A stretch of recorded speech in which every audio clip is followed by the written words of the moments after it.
नमस्कार दर्शकों, आप सभी का स्वागत है यूपी कवर फास्ट में। तो अभी हम हमारे सतलोक आश्रम शामली यूपी खेड़ी में, यहाँ पे हम आपको दिखाएंगे कि क्या क्या कार्यक्रम और क्या क्या व्यवस्थाएं की गई हैं। यहाँ पे किस तरह की व्यवस्था की गई है, किस तरह का भंडारे की व्यवस्था की गई है और क्या क्या सुविधाएं यहाँ पर आने वाले भक्तजनों के लिए क्या क्या सुविधाएं दी गई हैं। तो अभी हम जैसे एंट्री कर रहे थे अंदर की ओर बढ़ ही रहे थे, यहाँ पर हमने एक देखा कि यहाँ पर एक जूता घर लिखा हुआ है। तो हम जानते हैं भाई ये जूता घर का क्या मतलब है, यहाँ पर जूता घर क्यों लिखा हुआ है। तो अभी हमने यहाँ पर देखा कि कुछ थैले स्टैंड लगे हुए हैं और कुछ लोग बैठे हुए हैं।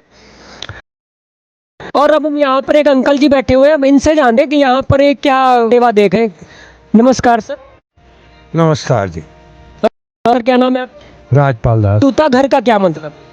ये जो श्रद्धालु आते हैं, भंडारा करना आते हैं, समागम आते हैं, उनका यह जूता जमा होता है और उन्हें टोकन दिया जाता है। जब वो जूता वापस लेते हैं तो पर्ची देकर उन्हें टोकन वापस दिया जाता है जूता। तो दर्शकों, आपने देखा कि यहाँ पर कितनी अच्छी व्यवस्था की गई है कि अगर आपके जूते चप्पल भी हैं, अगर आप आए हैं आश्रम में, तो वो भी आपकी रखने की व्यवस्था की गई है। जैसा कि अब जान ही चुके हैं कि ये जूता घर है। यहाँ पर आने जाने वाले श्रद्धालुओं के जूता चप्पल जमा किए जाते हैं और उन्हें एक टोकन दिया जाता है जिससे उनके जूते चप्पल सुरक्षित रहते हैं।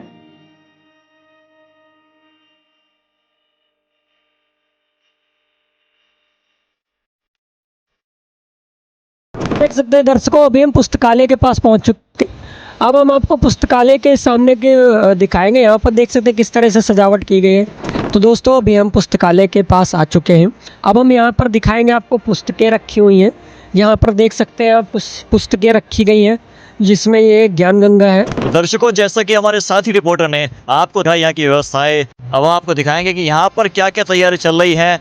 जो समागम इनका चलने वाला है, बोध दिवस कुछ करके ऐसा कुछ नाम है इस समागम का। पुलिया भंडारा गैब का बिन चिट्ठी बिन नाम, गरीब दास मुक्ता तुले धन केसो बलि जाओ।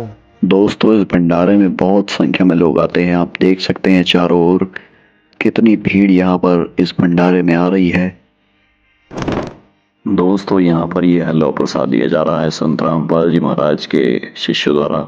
जो भी श्रद्धालु आए हैं सभी को हलवा प्रसाद दिया जा रहा है। आपको बता दें कि ये जो हलवा प्रसाद है पूर्ण रूप से शुद्ध देसी घी से बना होता है। तो कुछ इस प्रकार से सतलोक आश्रम शामली में भंडारा कराया जाता है।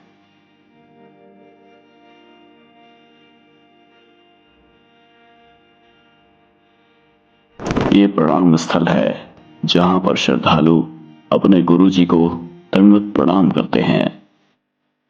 और इसी के साथ शुरू होता है हमारी कवरेज का और इस समागम का दूसरा दिन। शामली रेलवे स्टेशन से श्रद्धालुओं को सतलोक आश्रम की गाड़ियों में बिठाकर लाया जाता है, जिसका कोई चार्ज नहीं लगता, यानी कि 100% निःशुल्क।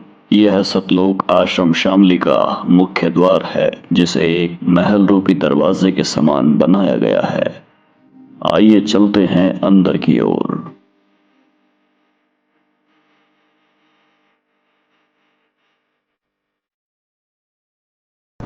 सुबह के लगभग 8 बजे यहाँ पर एक बहुत ही मधुर वाणी चलती है और साथ ही साथ हलवा प्रसाद लाया जाता है। वाणी कुछ इस प्रकार से होती है, आया है बंजारा केशव आया है। बंजारा केशव आया है, काशी आया